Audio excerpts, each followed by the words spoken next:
वही यही हाल, बहुत अच्छा खासा बना हुआ था।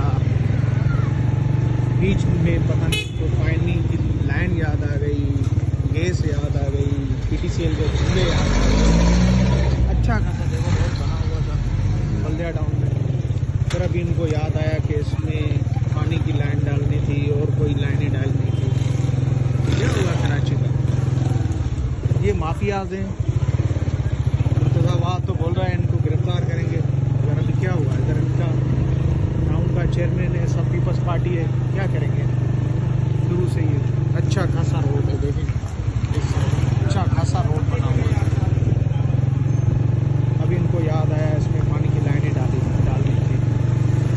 कोई एक्शन नहीं लेगा मुर्तज़ाबाद, बस सवाल करता है खाली। तकरीबन 1 किलोमीटर मेरे ख्याल से हो जाएगा।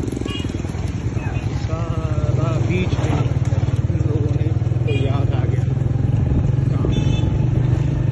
देखते जाएं